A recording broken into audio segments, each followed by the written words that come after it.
네, 여러분 반갑습니다. 하저 성경 여행을 이제 계속해서 진행하고 있는데 오늘은 복음서 중에 마지막 복음서가 되겠어요. 네 번째 복음서인 요한 복음서 첫 번째 시간으로 함께 나누도록 하겠습니다. 우리가 이제 마가복음서를 다뤘고요. 그다음에 이제 마태복음 또 누가복음서를 다뤘는데 여러분 어떠세요? 이제 이 지나가는 이제 그 복음서마다 성격이 좀 많이 다르다라는 것을 아마도 느끼셨을 거라고 그렇게 생각이 됩니다. 이 마가복음서에 드러나 있는 그런 그 임박한 종말에 대한 기대와 또 종말에 대한 준비 이런 분위기가 이 마가복음서를 이제 지배하는 거였다고 한다면 마태복음서 같은 경우는 이제 유대인들과의 유대교 회당과의 어떤 그 대립구도 속에서 누가 진짜냐 이런 문제에 아마도 이제 부딪혔던 것 같아요. 그랬을 때에 여전히 이 그리스도교가 또 예수께서 이런 그 구약의 예언들의 성취로서 또그 율법의 완성으로서 그런 분이시다라는 것을 이제 변증하고 또 왕으로 오신 예수님에 대한 그런 부분들을 이제 강조해서 보여주는 그런 측면이 이제 마태복음서에 이제 드러났습니다. 누가복음서 같은 경우는 조금 이제 성격이 달랐죠. 아마도 이제 우리가 이제 이 첫 번째 여행과 두 번째 여행을 통해서 보는 것은 누가가 가지고 있는 그런 역사관이에요. 그래서 누가의 구속사는 세속사와 함께 갔죠. 누가의 구속사가 그러니까 하나님의 구원 사역이 세속사 안에서 구체적으로 이루어진 사역이다. 이런 것을 조금 보여주고 있어요. 그래서 누가는 언제든지 이제 그 예수님의 사역이나 또 교회의 어떤 그 이런 변화나 선교나 이런 것들을 위치시킬 때 역사 안에 구체적인 역사 정황 안에 그렇게 위치시키면서 하나님의 역사가 세속의 역사와 함께 가는데 결국 세속의 역사를 누가 주관하느냐? 하나님이 주관하시고 하나님의 역사가 이끌어져 간다. 이런 것들을 이제 보여주고 있습니다. 그래서 누가복음서에서는 예수께서 이제 갈릴리에서부터 시작하셔가지고 예루살렘까지의 여정이 이제 드러나 있다고 한다면 사도행전은 예루살렘에서 시작해서 이제 로마까지 당대의 어떤 그 제국의 가장 큰 어떤 제국의 심장부였던 로마에까지 복음이 전파되는 그런 그 구도 속에서 하나님이 일하시는 모습을 이제 보여주는 측면이 있습니다. 오늘 우리가 다루게 될 요한복음서는 이런 그 마가나 마태, 누가하고는 조금 더 이제 결을 달리합니다. 이제 이런 그 마태, 마가, 누가, 요한 이런 그 복음서들이 이렇게 이제 성격을 좀 달리하는 것을 통해서 보면 이런 그 것이 이제 유추가 가능해요. 뭐냐면 같은 그 1세기 그리스도교 안에 이제 속해 있다고 할지라도 신앙의 양태가 조금 다른 부분들이 있었다라는 것이죠. 그러니까 우리가 한 하나님을 섬기고 한 분 예수 그리스도를 우리의 구원자로 모시고 모든 교회가 그렇게 살아가지만 모든 교회가 같은 모습을 갖고 있진 않았다. 같은 성격을 갖고 있었던 것은 아니다. 그리고 당면했던 문제가 각각 다른 문제들의 직면에 있었다. 이런 것을 이제 보게 되는데 그런 측면에서 이제 이런 그 요한의 복음서 같은 경우 네 번째 복음서에도 전혀 다른 이제 그 교회가 경험하는 문제가 이제 드러나 있습니다. 요한복음서를 이제 우리가 읽을 때에 사실 이제 그 음, 1장부터 21장까지 마지막 장까지 리딩을 할 때에 발견하기는 좀 어려운 부분이 있어요. 어려운 부분이 있지만 그러나 요한복음서의 분위기를 특정할 수 있는 어떤 독특한 그러한 그 표현들, 단서들이 등장합니다. 그건 뭐냐면 출교와 관련된 정황입니다. 출교와 관련된 정황이 요한복음서에는 좀 두드러지게 드러나고 있습니다. 요한복음 9장을 한번 보세요. 요한복음 9장을 한번 살펴보시면 요한복음 9장에 22절이죠. 9장 22절 보시면 이제 이런 장면이에요. 이제 요한복음 9장은 실로암의 맹인이 눈을 뜨게 되는 그런 사건이 드러나 있지 않습니까? 그런데 그 이제 맹인이 눈을 뜨고 그것에 대해서 이제 이 바리새인들이 의구심을 가지고 여러 가지 질문들을 하면서 이 맹인의 부모를 맹인이었던 사람의 부모를 이제 추궁하는데 그 부모가 이제 답변을 제대로 하지 않아요.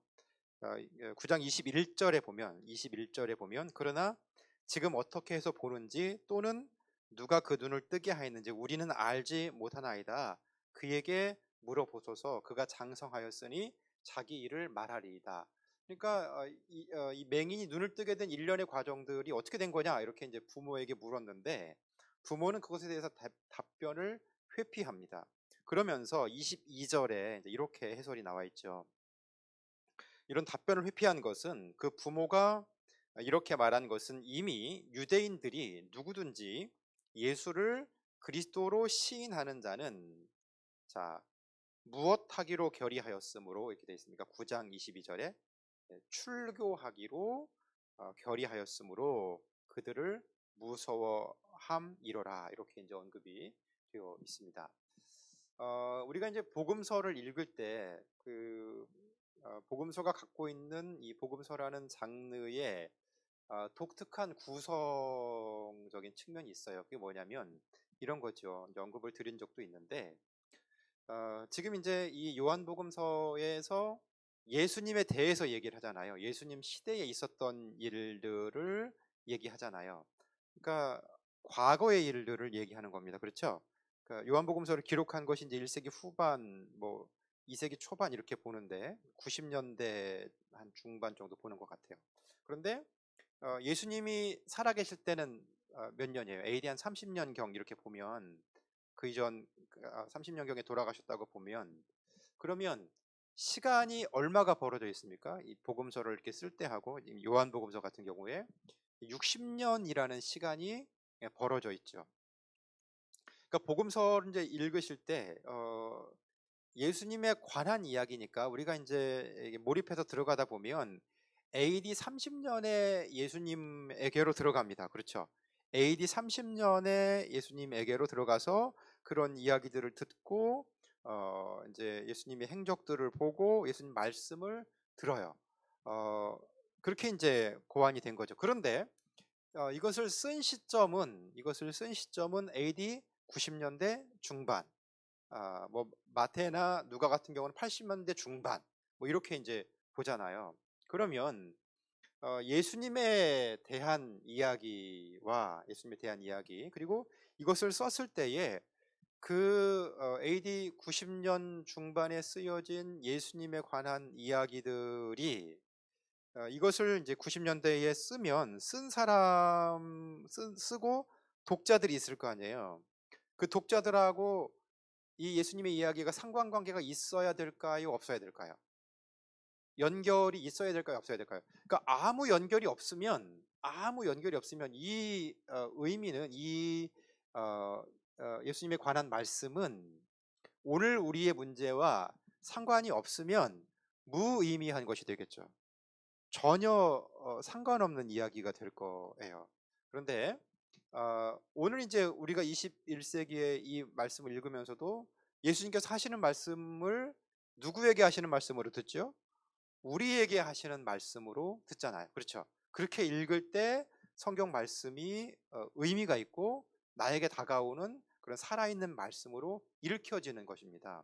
그런데 이렇게 이제 AD 90년대 중반에 이 요한복음서를 썼을 때에 예수님에 관한 이야기를 썼어요. 그런데 그것이 요한의 교회와 상관없는 이야기가 아니라 요한의 교회와 상관이 있는 이야기를 썼겠죠.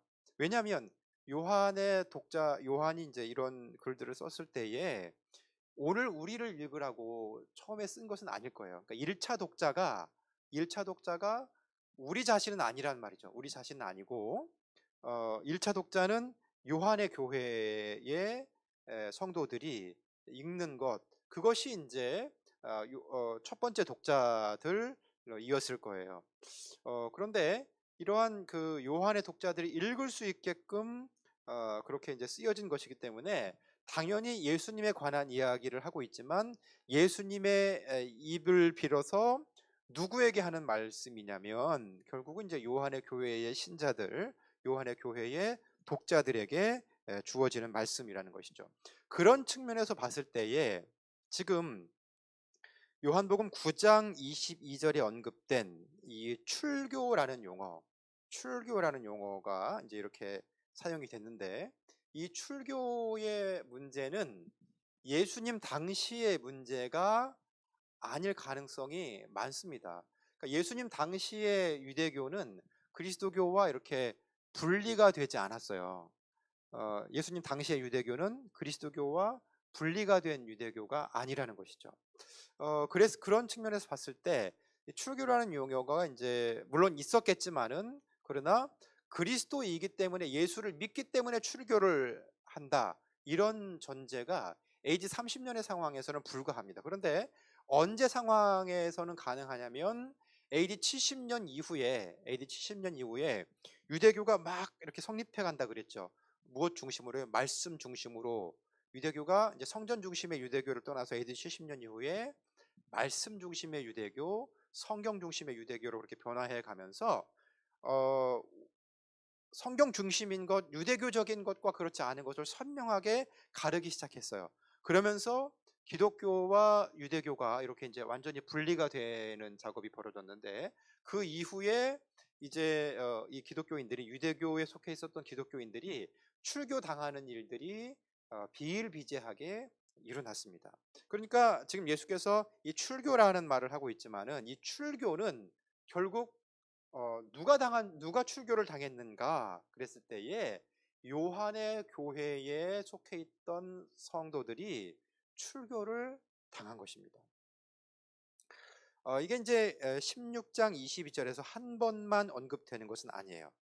9장 22절에서 한 번만 언급되는 것은 아니고, 12장 보시면 12장 42절 보세요. 12장 42절을 보시면 이렇게 말합니다. 12장 42절. 그러나 관리 중에도 그를 믿는 자가 많되 바리새인들 때문에 드러나게 말하지 못하니 이는 무엇을 당할까 두려워함이라, 이렇게 말하죠. 요한복음 12장 42절. 출교를 당할까 두려워함이다, 이렇게 말하죠. 출교를 당할까 두려워함이다. 그러니까 이 요한의 공동체하고요, 출교하고 굉장히 밀접한 관계가 있는 것이고, 우리가 이제 이 텍스트를 쭉 읽을 때는 이 출교라는 단어가 눈에 절대로 안 들어왔을 가능성이 많이 있습니다. 그런데 이 출교라는 단어 자체만을 검색하면 요한복음서에 3번이나 반복해서 등장하죠. 16장 2절에도 이제 출교가 등장하는데요. 이렇게 말합니다. 성령께서 하시는 일에 대해서 언급을 하면서 16장 1절과 2절을 보시면, 내가 이것을 너희에게 이름은 너희로 실족하지 않게 하려 함이니 사람들이 너희를 출교할 뿐 아니라 때가 이르면 무릇 너희를 죽이는 자가 생각하기를 이것이 하나님을 섬기는 일이라 하리라, 이렇게 말씀을 하고 있죠. 그러니까 지금 이제 성령께서 하시는 일에 대해서 이제 이렇게 언급을 하시면서 이 출교에 대한 언급이 되는데, 마치 이제 미래에 될 일처럼 그렇게 이제 언급이 되지만은, 이 요한의 교회에게는 현재 일어나고 있는 일일 가능성이 이제 많이 있습니다. 그래서 요한의 교회의 신자들은요, 유대교로부터 출교를 당한 그런 출교를 경험했던 이 신자들의 모임인 것을, 신자들의 교회라는 것을 우리가 미루어 짐작을 해볼 수가 있습니다. 그것에 대해서 더 많은 논의를 할 수 있지만은 시간 관계상 그렇게 진행하지는 못하고요. 어쨌든 이렇게 이제 9장과 12장과 16장에 반복해서 이 출교에 대한 모티프가 등장을 하고 있고요. 그러니까 요한의 공동체의 교회는 유대교로부터 출교를 경험한 교회라는 겁니다. 여러분, 오늘 우리가 이제 신앙생활을 예수님을 믿고 하고 있지만은 그 신앙생활의 무게가 얼마나 무거울지 이제 개인마다 조금 차이점은 있을 것 같아요. 그러나 요한의 교회의 성도들에게 예수를 믿는다는 건 뭐였냐면 출교를 감수하는 것이었습니다. 지금 요한복음 9장에도 보시면 부모가 이제 그렇게 선뜻 예수님에 대한 증언을 하지 않잖아요.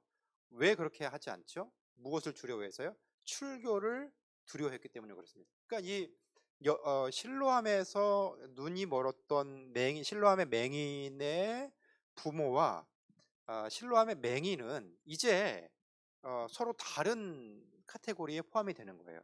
유대교의 부모님은, 그러니까 이 맹인의 부모님은 유대교 안에 남아 있기를 원했고요.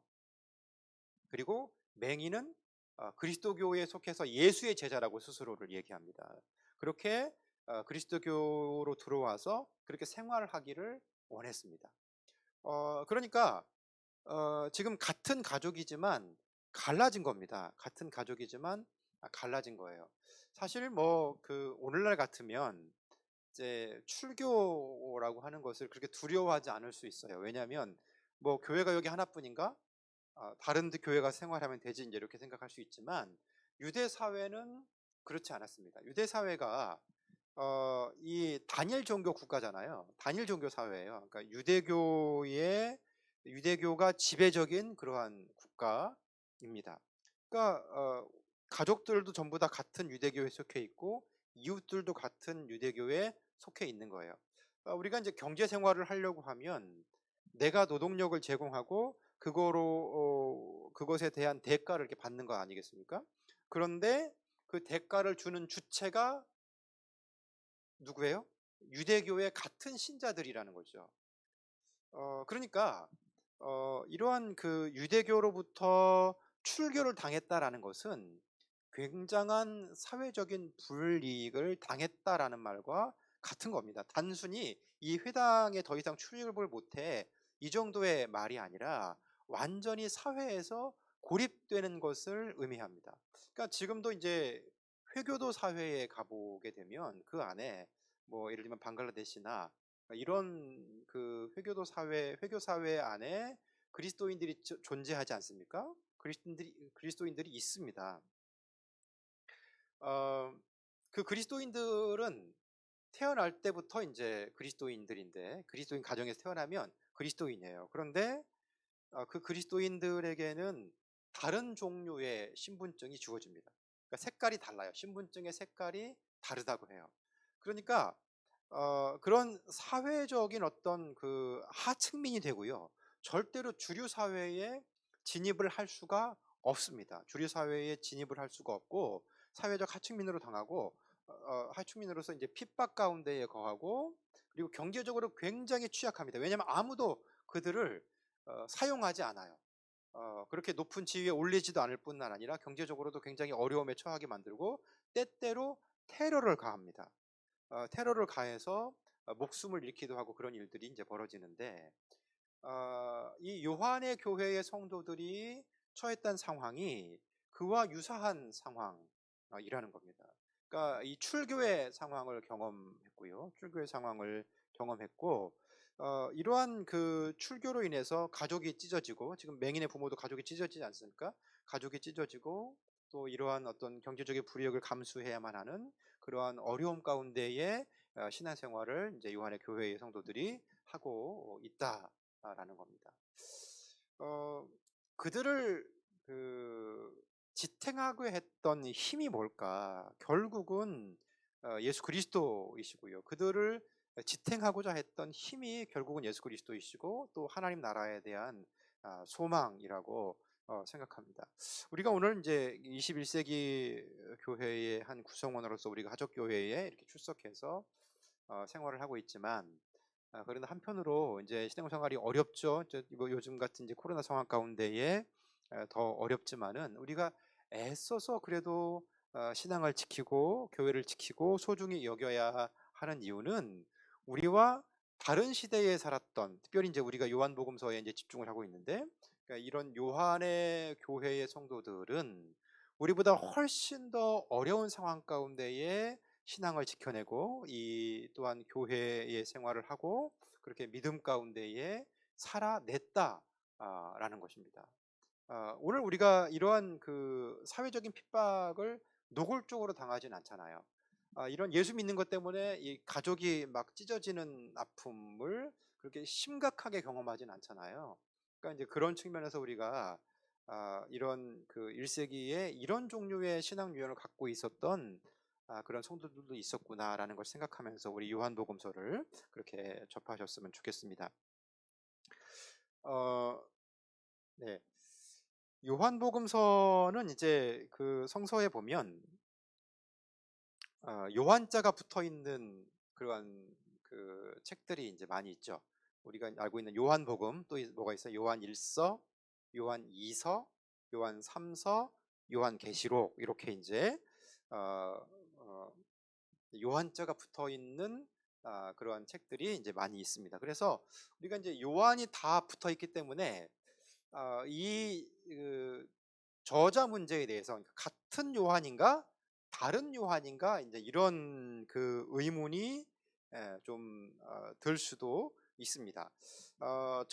전통적으로는 이제 요한복음서, 그다음에 요한 1서, 2서, 3서, 요한 계시록 이렇게 이제 다섯 문헌이 모두 다 사도 요한의 기록이었을 것이다. 예수님의 제자였던 사도 요한의 기록이었을 것이다. 이렇게 이제 인지가 되어 왔습니다. 그 다음 화면을 좀 보시면요. 그런데 그 요한의 계시록은 조금 성격이 다릅니다. 뭐냐면 그 요한복음, 요한 1서, 2서, 3서는 유사성이 발견이 돼요. 왜냐하면 이제 어떤 유사성이냐면 문체의 유사성이 발견이 됩니다. 그리고 신학적인 어떤 그 생각들, 신학적인 사상들 이런 것의 유사성이 발견이 돼요. 그러니까 요한복음서와 요한 1서, 2서, 3서는 같은 카테고리로 이제 묶을 수가 있을 것 같은데 지금 이제 현대 신학자들의 대체적인 견해는 요한 계시록 같은 경우는 이 사도 요한, 그러니까 요한복음서와 요한 1서, 2서, 3서를 집필한 이런 그 저자와 같은 저자의 산물은 아닐 것으로 그렇게 이제 보는 견해가 많이 있습니다. 그러니까 이것은 이제 천국 가서 봐야 됩니다. 정말 쓰셨어요? 이렇게 물어봐야 돼요. 요한에게 정말 이거 요한복음서 1, 2, 3서 그다음에 요한계시록까지 다 쓰신 거예요? 아니면은 요한복음서 1, 2, 3서까지 쓰고 이렇게 이제 요한계시록은 다른 분이 쓰신 거예요? 이렇게 좀 물어봐야 될 필요성이 있는 부분이에요. 근데 지금까지 이제 이렇게 현상적으로 보여지는 것, 그러니까 이제 우리가 이제 이것을 하나의 이제 명제를 이렇게 던지기 위해서는 이게 같은 저자다라고 하기 위해서는 그런 어떤 증거들이 필요한데 단서들이 필요한데 그런 단서들이 요한계시록까지 이렇게 같이 집어넣어 놓기는 조금 어려운 측면이 있다라는 그런 측면의 논의들도 있습니다. 그 다음을 좀 보여주시면 요한의 그 문서들에는 이제 이런 특징들이 이제 드러나요. 뭐냐면 좀 그 이원론적이고 이분법적인 그러한 신학 사상이 많이 들어와 있습니다. 예를 들면 이제 빛이냐 어둠이냐, 빛과 어둠이 선명하게 대조가 됩니다. 진리냐 거짓이냐, 이 진리와 거짓이 대조가 됩니다. 생명이냐 죽음이냐, 이 생명과 죽음이 대조가 됩니다. 믿음이냐 불신앙이냐, 이 믿음과 불신앙이 또 이렇게 날카로운 대조, 아주 극단적인 대조를 이루고 있습니다. 사실 이제 이런 그 성향, 그러니까 이원론적으로 생각하는 거잖아요. 이분법적으로 생각하는 거잖아요. 그러니까 세상은 이런 그 이분법적인 논의를 조금 이렇게 뭐라고 하등한 것으로 여기는 그러한 성향이 있습니다. 어떻게 세상을 이분법적으로만 볼 수 있느냐, 이런 논의죠. 예를 들면 이런 그 논리예요. 뭐냐면 어, 그 오른쪽에 맨 끝에 검정색이 있다는 거죠. 그리고 왼쪽에 맨 끝에 흰색이 있다는 거예요. 그러면 검정색과 흰색 사이에 뭐가 있어요? 회색이 있다는 거죠. 회색이 있는데 어, 정말 검정은 어디까지가 정말 검정인 거냐? 흰색은 어디까지가 흰색인 거냐? 그러니까 흰색도 아주 흰색이 있겠고 극도로 흰색이 있겠고 좀 덜 흰색이 있을 텐데, 극도로 흰색이 덜 흰색이 되려면 검정색이 약간 어떻게 돼요? 추가가 돼야 되는 것이죠. 그렇죠? 그래서 그러니까 이제 검정색이 약간 그러니까 그 중간에 회색인 거죠. 그러니까 흰색도 회색이고 검정색도 회색이라는 거예요. 그러니까 단지 어느 쪽으로 가느냐에 따라서 더 검정색이냐, 더 흰색이냐 이것만 있을 뿐이지 세상에 존재하는 이 검정과 흰색 사이에 극단적인 흰색, 극단적인 검정색 사이에 있는 모든 색깔은 정도의 차이만 있을 뿐이지 모두 회색이다. 이런 논리를 갖고 있습니다. 어떤 측면에서 맞지 않습니까? 극도로 검정색, 극도로 흰색 있을 뿐이지 이 흰색이 좀 덜 흰색이 되려면 검정색이 추가가 돼야 되죠. 그러니까 회색이죠. 그것도 회색인 것이고 검정색으로 갈 때만큼 조금 더 검정색이 추가됐을 뿐이지 이것도 회색이라는 거예요. 검정색도 마찬가지죠.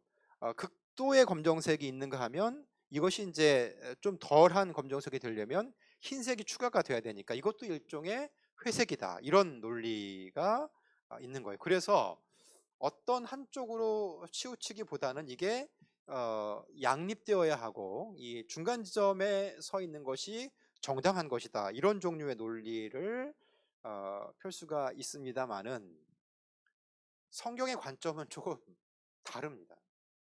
특별히 요한복음서의 관점은 다릅니다. 빛이 있으면 어두움이 있습니다. 이것은 섞이지 않아요. 빛은 빛이고 어두움은 어두움이에요. 어두움은 빛이 아니에요. 빛과 어두움은 선명하게 구분이 됩니다. 거짓과 진리 사이에 중간 명제라는 것이 존재하지 않습니다. 생명이면 생명이고 죽음이면 죽음이지 중간에 어중간한 상태가 존재하지 않아요. 믿음도 역시 마찬가지예요. 믿는 거냐 믿지 않는 거냐라는 것이지 중간에 어떤 믿음의 어떤 상태가 그렇게 존재하지는 않는다는 거죠. 이 두 개가 날카롭게 대립이 되어 있습니다. 사실 이제 성경에서 드러나는 어떤 신앙은 이런 종류의 어떤 그 날카로운 대조를 포함합니다. 여러분 구약에서 십계명도 보세요. 나 외에 다른 신을 섬기지 말라. 나 외에는 다른 신을 섬기지 말라. 얼마나 배타적입니까? 얼마나 배타적이에요? 다른 신들을 인정하지 않고 새긴 우상도 만들지 말고 가까이 하지 말아야 되고 오직 하나님만을 섬긴다는 것. 그러니까 기독교 안에 들어와 있지 않는 예수를 알지 못하는 하나님을 알지 못하는 많은 사람들이 보기에는 굉장히 배타적인 신앙으로 보여질 수 있습니다. 그런데 그럼에도 불구하고 이러한 그 신앙이 이러한 성서에서 특별히 요한복음에서 드러나는 신앙이 굉장히 세상과 그 다음에 하나님의 영역을 갈라놓는 그러한 그 날카로운 대립 가운데 있다는 겁니다. 그러니까 뭐가 참 신앙이냐라고 그랬을 때에 이 성경에서 제공하는 것은 모종의 어떤 그 하나님을 향한 열정과 이러한 그 극단성을 이게 부정적인 의미는 아니에요. 왜냐하면 이런 거죠. 하나님만이 구원이시다라고 생각한다면, 예수 그리스도만이 구원이시다라고 생각한다면 예수님도 믿고 바알도 섬기는 그러한 일을 할 수 있습니까? 없습니까? 그거 아닙니다. 이스라엘이 왜 망했냐면 일종의 양다리 때문에 망한 거예요. 그들이 여호와 신앙이 없었던 것이 아닙니다. 그들은 율법 가운데에 특별히 철저하게 이렇게 살아가려는 그러한 신앙을 갖고 있었어요. 그런데 그럼에도 불구하고 하나님 신앙만으로 만족하지 않고 이 가나안 지역에 있었던 세속 신앙과 타협을 한 겁니다. 당대에 이제 이 바알과 아세라는 풍요의 신이지 않습니까? 풍요의 신이잖아요. 그러니까 그 지역에 살고 있는 토착민들이 전부 다 그 풍요의 신을 믿는 거예요. 풍요의 신을 믿는 거죠. 그러니까 농경 생활을 하려면 비가 필요하고 이런 기후가 잘 협조를 해줘야 되는데, 이런 기후 협조하기 위해서 기후적으로 또 이제 수확을 많이 거두기 위해서 그런 그 바알과 아세라 신을 섬기는 것이 보편적인 문화예요. 그 시대의 이스라엘 지역의 토착민들의 문화예요. 그런데 그렇게 이제 같이 교제하며 살다 보니까 그 바알과 아세라의 문화가 유대교 안으로 들어온 것이죠. 들어와서 하나님도 섬기고 이러한 그 바알과 아세라도 섬기고 이런 신앙 행위를 이스라엘이 했다는 겁니다. 그것이 하나님 보기에 견딜 수 없었던 거예요. 견딜 수 없었던 것이고요. 그런 측면에서 이 심판 받음에 있어서 하나님을 섬기지 않았기 때문에 그들이 심판받은 것이 아니라 양다리를 걸치는 신앙 때문에 심판을 받았고요. 결국 양다리를 걸치는 신앙은 신앙이 아니라는 겁니다. 그러니까 우리도 오늘 이제 요한복음서에 빛과 어두움이 존재하는데, 어두움 가운데 한 발을 이렇게 살짝 내딛는 것, 그것 요한복음서의 관점에서 보면 온전한 신앙이 아닙니다. 이러한 그 빛과 어두움, 진리와 거짓이 날카롭게 대립되는 것이 이제 요한복음서에 드러나 있고요. 그러면서 이제 그걸 대립시키는 이유는 뭘까요? 어두움을 용납하라는 겁니까? 그것이 아니죠. 빛 가운데에, 진리 가운데에 서 있으라는 겁니다. 그러니까 온전한 신앙은, 요한복음적인 신앙, 더 포괄적으로 말하면 성서적인 신앙은 온전히 빛 가운데에 서 있는 겁니다. 그리고 진리 가운데에만 서 있는 겁니다. 그러니까 사실 이제 이런 그 의문들이 듭니다. 어떻게 진리 가운데에만 서서 타협하지 않고 세상을 살아갈 수가 있습니까? 라고 생각할 수 있습니다. 그러나 하나님 방법은 그렇지 않다는 겁니다. 하나님 방법으로 얼마든지 그것이 가능하다는 것이 성경의 견해고요. 그러니까 우리와 동시대를 살아가는 많은 그리스도인들 가운데에도 세상의 방식을 선택하지 않고 전적으로 하나님의 방식으로만, 빛 가운데에서만, 진리 가운데에서만 살아가기 위하여 애쓰는 분들이 많이 계십니다. 우리가 혼자가 아니에요. 그렇게 살아가고자 하는 분들이 많이 계시고, 그런 생활 방식 가운데에 승리가 있다, 이런 부분들에 대한 언급이 이제 요한복음서에 특별히 드러나 있습니다. 여러분, 이제 그 우리가 복음서를 보면서 몇 가지 파들이 있었잖아요. 분파들이 다뤘었는데요. 바리새파가 있었고요. 그 다음에 사두개파가 있었고, 그 다음에 SNF파가 있었고, 그 다음에 이제 그 열심당이 있었어요.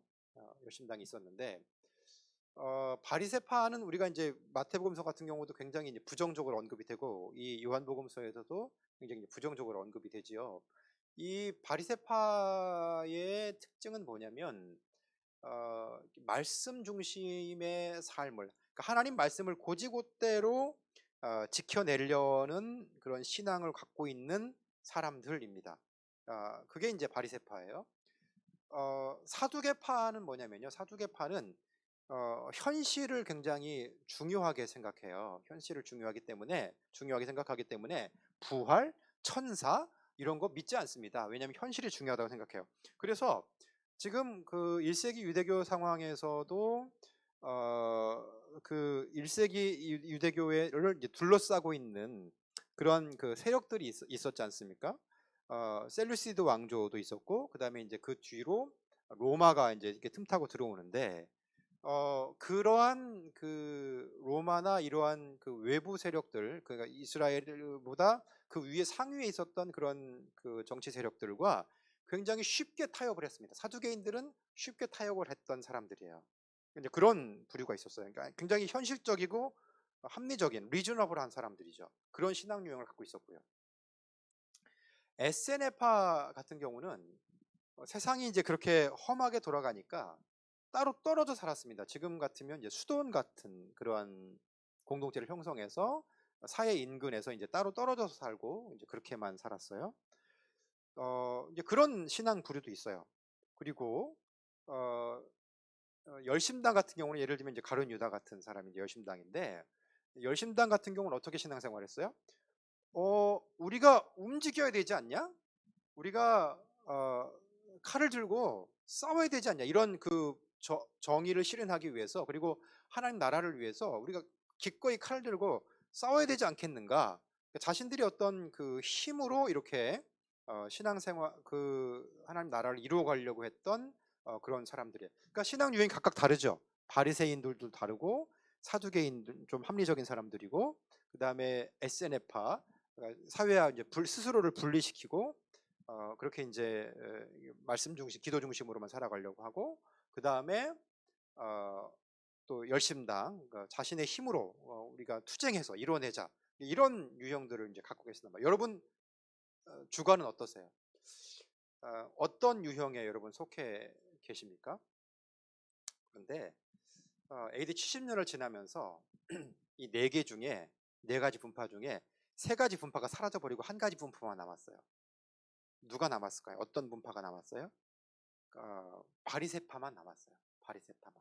사두개파도 사라졌고, SNF파도 전부 다 몰살당했고요. 젤롯당도 마찬가지예요. 전부 다 죽거나 자결하거나 그렇게 역사의 뒤안길로 사라져 버렸어요. 그런데 누가 남아서 유대교를 재건했냐면 이 바리새파들이 남아서 유대교를 재건했고요. 지금 유대교를 이끌어가는 것은 바리새인들입니다. 현대 유대교도 바리새인 중심의 유대교예요. 그러니까 그 이스라엘을 이끌어가는 이른바 종교인들이라고 불려지는 사람들 있잖아요. 그 사람들이 바리새인들이에요. 그러니까 저는 이제 이런 것들이 시사하는 부분이 한 부분이 있다고 생각해요. 그러니까 바리새인들이 좀 고지식하고, 그리고 예수님을 이렇게 받아들이지 못하고 그런 나쁜 측면들도 있지만, 그렇게 좀 따라오지 못했던 그런 측면들도 있지만, 어떤 아집에 쌓여 있었던 측면들도 있지만, 그러나 하나님 말씀을 붙잡고 이것을 고집하고 생활 속에서 그렇게 살아내려고 하는, 그러니까 도망가는 게 아니라 주어진 삶의 자리에서 그대로 고지고대로 하나님 말씀대로 살아내려고 하는 그들의 신앙의 모습이 그들을 오늘까지 유지하게 만들어 왔고요. 지금 뭐 세계의 어떤 그 경제나 정치나 이런 것들을 우리가 논함에 있어서 그 한 가운데의 한복판에 유대교를 빼고 이야기할 수가 있습니까? 유대교를 빼고 이야기할 수가 없습니다. 그런데 그 유대교 운동의 그 핵심에는 바리새적인 사상과 생각이 자리 잡고 있다는 겁니다. 그러니까 오늘 그 하나님 말씀을 붙잡고 그 말씀대로만 살아가는 것이 힘이고 결국은 능력이라는 거예요. 그러니까 곳곳에서 얼마나 유대인들이 박해를 많이 받았습니까? 홀로코스트 있었고요. 그 이전에도 이제 보면 그 역사의 흐름 속에서 유대인들은 사회적인 천민이었고요. 그리고 유럽 사회에 전염병이 돌 때, 뭐 페스트 이런 것들이 돌 때에는요, 유대인들이 완전히 마녀 사냥을 당하고 막 생매장되고 이랬어요. 그런 그 굉장히 아픔 많은 민족이에요. 그런데 그런 어려움과 아픔의 상황 속에서도 이런 하나님 말씀을 지켜내고 빛 가운데로, 진리 가운데로 그냥 그대로 살려고 하려고 했던 그 힘이 그들을 다시 일어서게 하고 다시 일어서게 하고 하는 그런 원동력이 되었다는 것이죠. 여러분, 오늘 이 험한 세상을 이제 우리가 살아가고 계신데, 어, 그것을 잘 살아낼 수 있는 힘은 뭘까? 힘은 뭘까? 그것은 빛 가운데에, 진리 가운데에 온전히 하나님 방식으로 살아가는 것입니다. 요한복음서에서 말하는 것도 그런 방식이죠. 빛과 어두움이 대조가 돼요. 그러니까 많이 대조가 되는데 그 가운데에 주는 메시지는 뭐예요? 계속해서 빛 가운데 있어라, 진리 가운데 있어라, 이런 메시지들을 이제 주고 있습니다. 네, 그다음 화면을 좀 보시면 요한복음서에서는 이제 그 특징적인 게 뭐냐면 그 나선형 구조라는 그런 특징을 갖고 있어요. 이 나선형 구조가 이제 뭐냐면요. 독특한 어떤 기술 방식인데 뭐냐면 이제 하고자 하는 말이 있잖아요. 이 요한복음 기자의 어떤 생각이 있잖아요. 사상이 있잖아요. 이것을 진술을 딱 던져요. 그리고 나서 이렇게 다 생각을 해봐요. 둘러 생각을 하고 이렇게 다시 결론을 내리는 거예요. 다시 말씀드리면 이렇게 이제 결론을 딱 내리고 생각을 진술을 하고 그 다음에 이런 부분들이 있다. 이렇게 이제 나선형으로 언급을 한 다음에 다시 끝에 가서 결론을 이렇게 던지는 그런 그 특징을 갖고 있는 것이 이제 나선형 구조인데 요한복음서의 기술이 이제 이런 그 요한 일서나 또 특별히 이제 요한 서신서 같은 경우도 그런 나선형 구조의 지금 뭐 읽으시면서는 잘 못 느끼셨을 수도 있는데 요한복음서와 요한 서신서가 나선형 구조로 논의를 진행하는구나. 그러니까 누가 같은 경우는 이랬죠. 누가 같은 경우는 시간 순서에 따라서 그리고 지역에 따라서 이렇게 갈릴리에서 시작된 것이 이렇게 예루살렘으로, 예루살렘에서 시작한 것이 이렇게 로마로 이런 구조를 갖고 있었다고 한다면 이 요한복음서나 요한의 서신들은 이런 나선형 구조의 생각 방식들과 진행 방식들이 이제 있었다라는 것이고요. 그런 것이 이제 특징입니다. 그러한 그 요한복음서의 이제 기술 방식의 어떤 특징이 있고, 그리고 이제 이러한 그 논의들이 사실은 굉장히 깊잖아요. 그러니까 이제 요한복음 1장 1절에서도 이렇게 언급하죠. 태초에 말씀이 계시니라.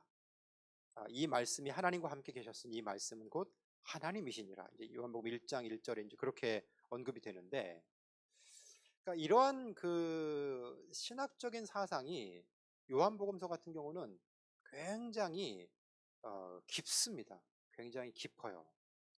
어, 그래서 이제 그 우리가 이제 그 예를 들면 전도 폭발 같은 데에서 전도를 할 때도 그 초신자들이 처음 읽도록 안내를 하는 것이 요한복음서예요.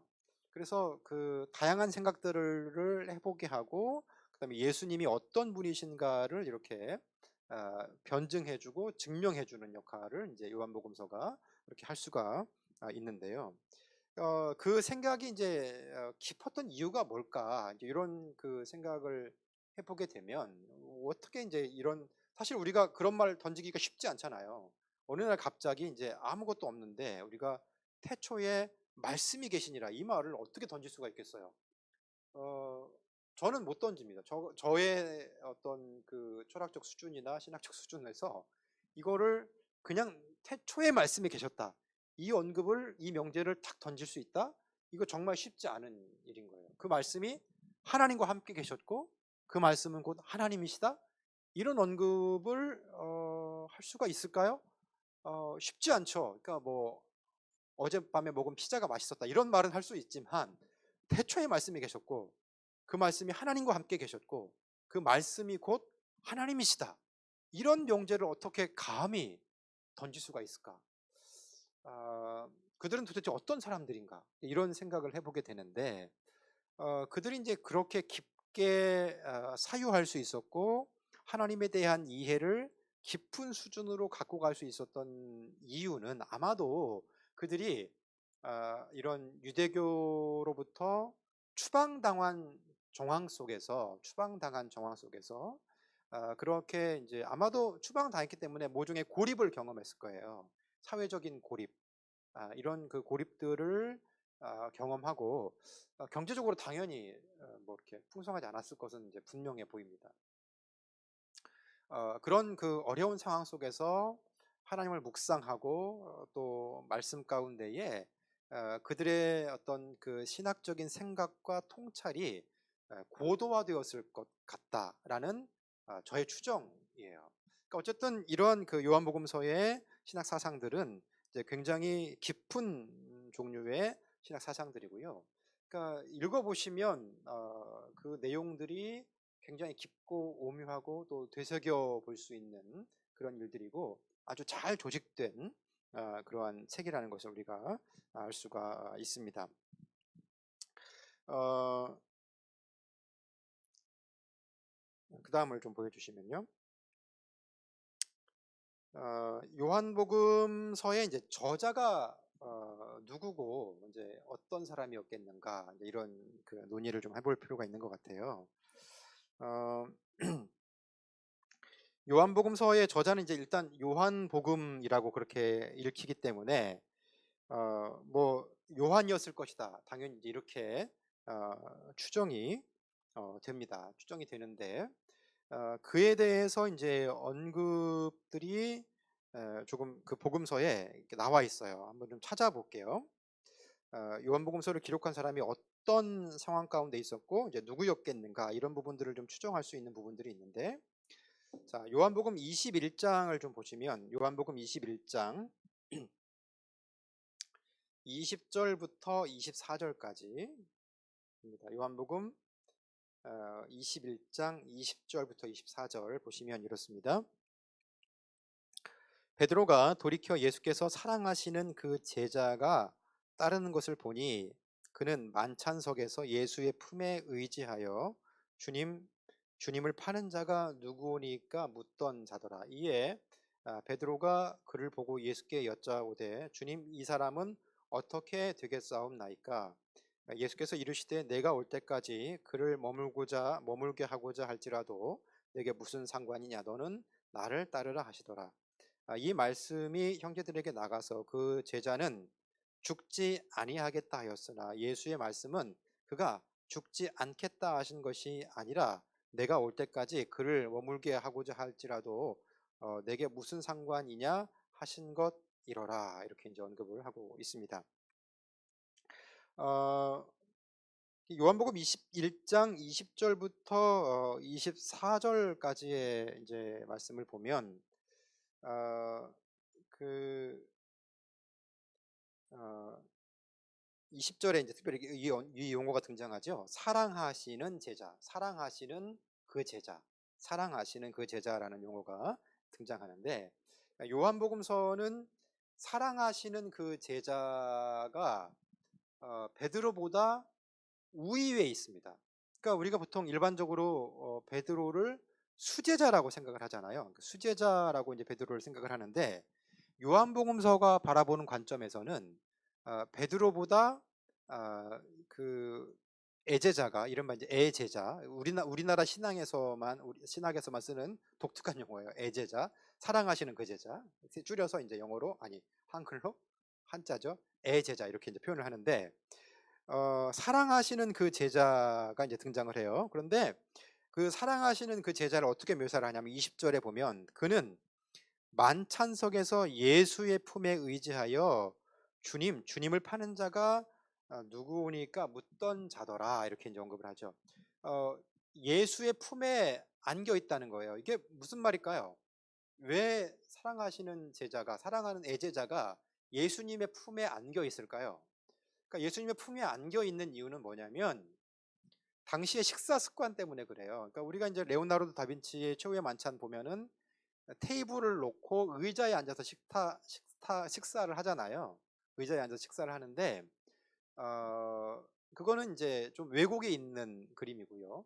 1세기의 식사 습관은 헬라적인 영향을 받았습니다. 헬라적인 영향을 받았기 때문에 이렇게 낮은 테이블을 놓고요. 낮은 테이블을 놓고 기대서 식사를 하는 거예요. 이제 이게 잘 이해가 되시는지 모르겠어요. 낮은 테이블을 놓고 이렇게 양반다리하고 앉는 게 아니라 낮은 테이블을 놓고 음식을 이제 쭉 놓은 다음에 옆으로 이렇게 기대는 거죠. 이렇게 기대는 거예요. 이렇게 기대면 옆에도 이제 이렇게 기댈 거 아닙니까? 예수님 이렇게 기대 있으면 그 옆에도 기댈 거 아니에요. 그러니까 그 품에 의지하게 되는 거죠. 그죠? 누워 있으니까, 누워서 기대서 식사를 하니까 그 옆에 있는 사람도 이렇게 품에 기대서 누워서 같이 식사를 하는 거예요. 그러니까 같이 친밀한 관계 가운데에 또 아주 밀접한 거리에서 같이 식사를 할 수 있는 것이죠. 그러니까 예수님의 바로 옆에 누가 있는 것으로 묘사가 되냐면 사랑하시는 그 제자가 있는 것으로 그렇게 묘사가 됩니다. 또 그리고 이 사랑하시는 그 제자는 이제 여기 보시면, 이어서 보시면 베드로가 물어요. 21절에 이에 베드로가 그를 보고 예수께 여짜오되 주님, 이 사람 어떻게 되겠습니까? 라고 이제 묻습니다. 그렇게 됐더니 묻는데 예수는 뭐라고 말씀하시냐면 내가 올 때까지 그를 머무게 할지라도 내게 무슨 상관이냐, 너는 나를 따르라 하시니라. 상관하지 말아라, 너는 나만 따라라, 이렇게 얘기를 하세요. 그러니까 그 제자의 길은 제자가 알아서 간다라는 것이죠. 이제 이런 이야기들을 보면 이 애제자가, 사랑하시는 그 제자가 베드로보다 이제 요한복음서에서는 우위에 있는 것으로 그렇게 보여지는데, 그는 주님한테 주님을 팔자가 누구입니까라고 물을 수 있을 정도로 친밀한 사람이었던 거예요. 그러니까 많은 제자들 중에서 친밀한 사람이었다라는 것이죠. 그런 그 친밀감은 요한복음 13장에 보시면 그 지금 이제 21장에 식사 장면이 언급이 되잖아요. 그런데 식사 장면이 실제로 더 구체적으로 언급이 된 것은, 이제 실제로 그 장면이 어땠는지 언급이 된 것은 13장에 언급이 되는데, 13장에 이제 보시면 보세요. 13장 23절에 보시면 13장 23절에 보시면 이렇습니다. 예수의 제자 중 하나 곧 그가 사랑하시는 제자가 예수의 품에 의지하여 누웠는지, 그렇게 묘사가 되죠. 21장에도 이제 그랬다고 이제 묘사가 되는데 13장에 실제로 그렇게 묘사가 되죠. 예수의 제자 중 하나 곧 그가 사랑하시는 자가 예수의 품에 의지하여 누웠다, 이렇게 묘사가 되는데, 베드로가 뭐라고 하냐면 베드로가 머릿짓을 했다는 거야. 머릿짓을 하면서 이렇게 말을 한 거죠. 그러니까 이제 물어보라고 말하는 거예요. 베드로가 24절, 베드로가 머릿짓을 하여 말하되 말씀하신 자가 누구인지 말하라 하니 그가 예수의 가슴에 그대로 의지하여 말하되 주여 누구이니까, 이렇게 물었다는 거예요. 베드로가 직접 묻지 않고 머릿짓을 했다는 거예요. 이 사랑하시는 제자에게 머릿짓을 해서 좀 물어봐, 이렇게 했다는 거죠. 그리고 이제 그 베드로의 사인을 받고 사랑하는 제자가, 애제자가 예수님께 물었다는 거예요. 그러니까 베드로의 예수님과의 친밀성보다는 지금 요한복음서에 드러나는 것은 이 사랑하시는 제자의 예수님과의 친밀성이 높은 것으로 그렇게 묘사가 되고요. 그러니까 이러한 이유들 때문에 요한복음서의 이 기록자가 이 바로 이제 사랑하시는 제자였다라는, 애제자였다라고 대체적으로 그렇게 의견이 모아집니다. 심지어는 이제 어떻게 묘사가 되냐면요. 19장 보세요. 요한복음 19장 26절부터 27절을 보시면, 요한복음 19장 26절부터 27절을 보시면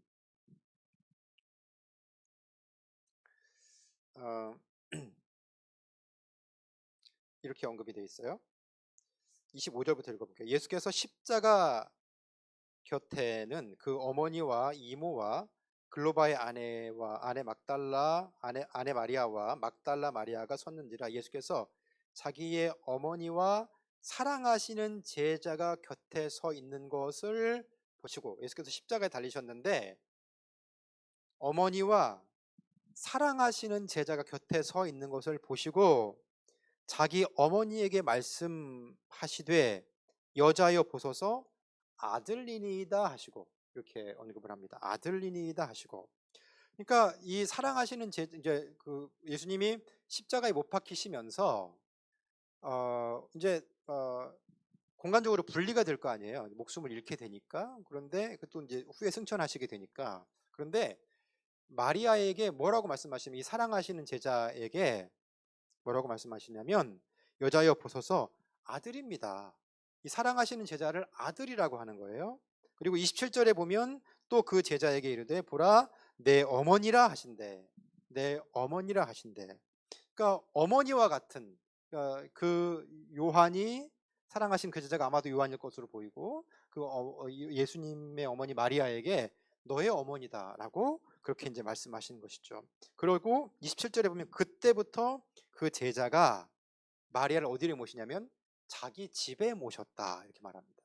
그러니까 예수님의 사후에 육신을 여전히 입고 있었던 마리아를 모시고 그를 보필하고 그를 봉양했던 분이 누구냐면 바로 이 요한복음의 기록자로 보이는 이 사랑하시는 그 제자 요한이었다라고 요한복음서에서 그렇게 증언을 하고 있습니다. 여러분, 요한복음서의 기록자인 요한이 어떤 사람입니까?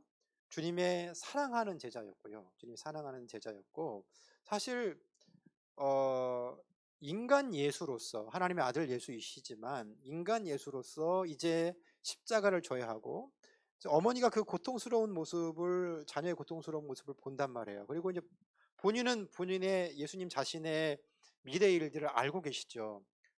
죽었다가 부활하시고, 그리고 이제 하늘로 올라가셔야만 되는 그러한 상황 가운데에 있는데, 여전히 육신의 어머니와의 이별에 대한 고통이 예수님에게 있지 않았겠습니까? 당연히 그 고통이 있습니다. 여러분, 예수님이 모든 고통을 그냥 가볍게 이겨냈다고 생각하시면 안 돼요.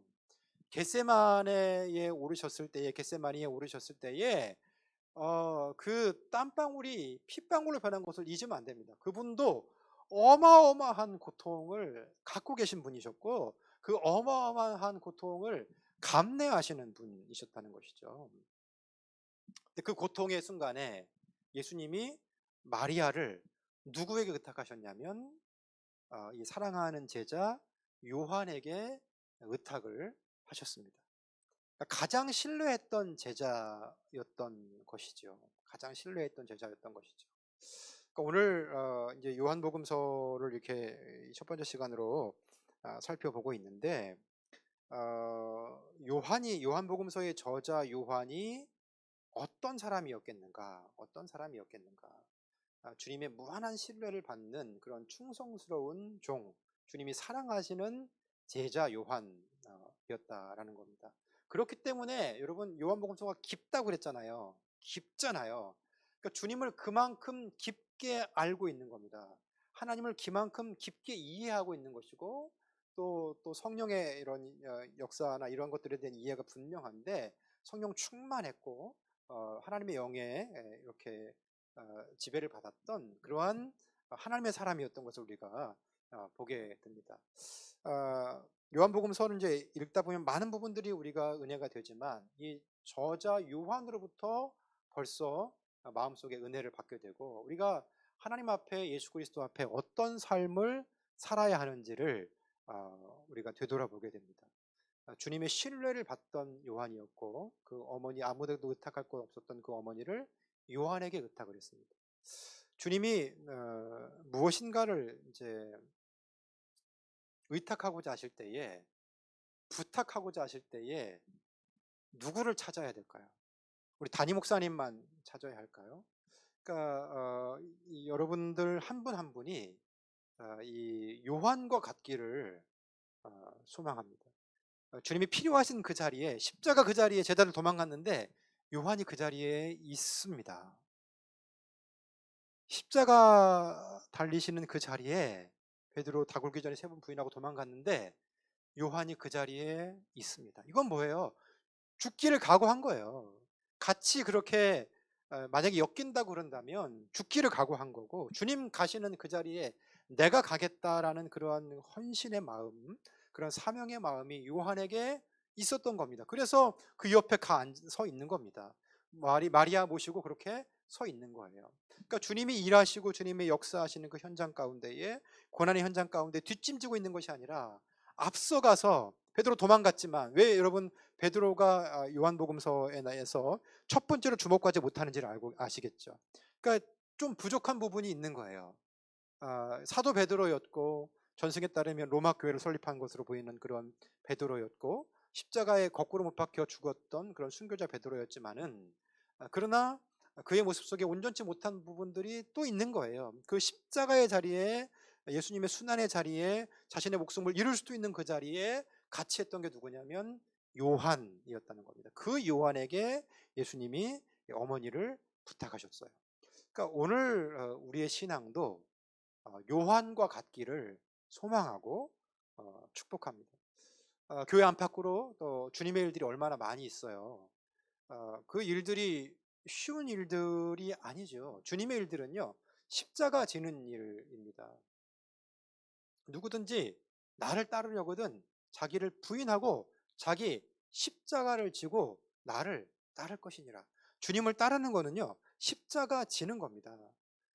이 요한처럼 십자가 지는 거예요. 그 일들을 누구에게 부탁하실 수 있을까?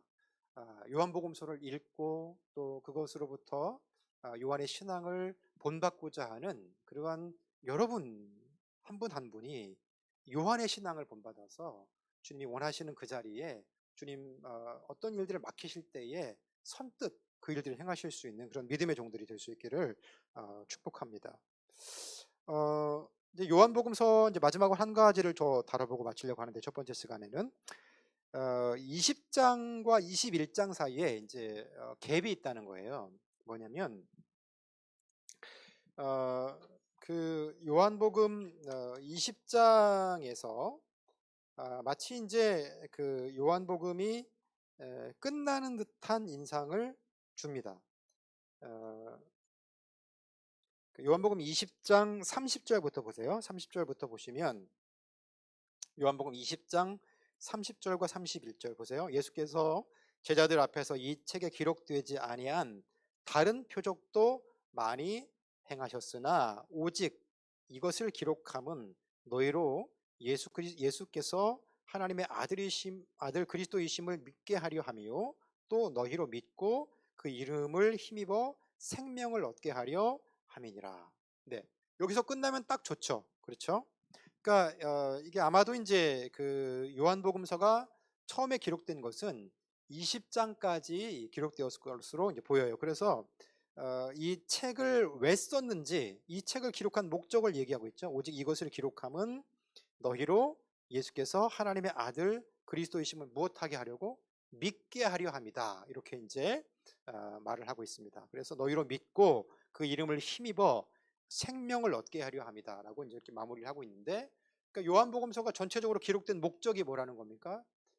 그가 예수님이 하나님의 아들 그리스도이심을 믿게 하려고 그렇게 이제 이 요한복음서를 기록했다는 것이고요. 또 믿고 그 이름을 힘입어 생명을 얻게 하려고 한다.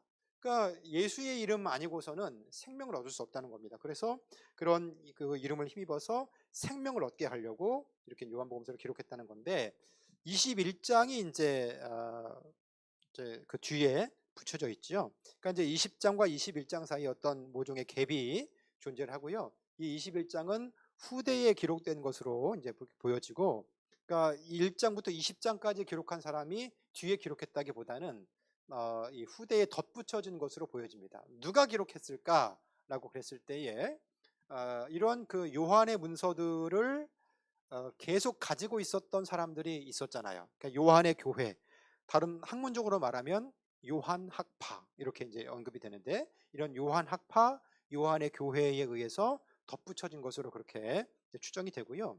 이러한 그 요한복음서가 이제 이렇게 널리 회람이 된 것은 20장 따로 이렇게 회람이 되고 20장까지 따로 회람이 되고 21장이 뒤에 회람이 된 것이 아니라, 회람 자체는 1장부터 21장 사이가 다 완성된 뒤에 회람이 됐습니다. 그래서 보면 많은 사본들이 1장부터 21장까지를 전체적으로 다 갖고 있습니다. 다 갖고 있는데 쓰여진 것은 1장부터 20장, 그다음에 뒤에 21장, 이것이 이제 서로 좀 갭이 발생한다, 이런 측면이 있다라는 것입니다. 네, 그렇습니다. 그리고 이제 그 요한 또 이제 하나의 이제 단서는 뭐냐면, 그 요한복음 21장에서 21장 23절에서 이렇게 말해요. 이 말씀을 21장 23절, 이 말씀이 형제들에게 나가서 그 제자는 죽지 아니하겠다 하였으나 예수의 말씀은 그가 죽지 않겠다 하신 것이 아니라 내가 올 때까지, 이제 나오는데 죽지 않겠다고 하신 것이 아니라, 이 말을 통해서 보면 요한복음 21장이 기록될 때에 이 요한이 죽었다라는 것을 이제 추론을 해볼 수가 있습니다. 이런 것이 또 하나의 근거가 되는 것이죠. 오늘 요한복음서 여행 첫 번째 시간을 이제 가졌습니다. 출교라는 그런 모티프가 이 요한의 교회의 요한복음서에 아주 강하게 자리를 잡고 있다 이렇게 말씀을 드렸고, 이 요한의 교회의 성도들이 출교를 당한 자들이기 때문에 그들이 갖고 있었던 아픔과 또 신앙을 유지하는 것의 무게가 얼만큼이었는가 이런 것들을 또 살펴봤습니다. 요한 복음서와 요한 1, 2, 3서는 같은 카테고리로 묶일 수 있지만 요한 계시록은 조금 문체가 달라서 같이 묶기는 조금 어려운 측면이 있다.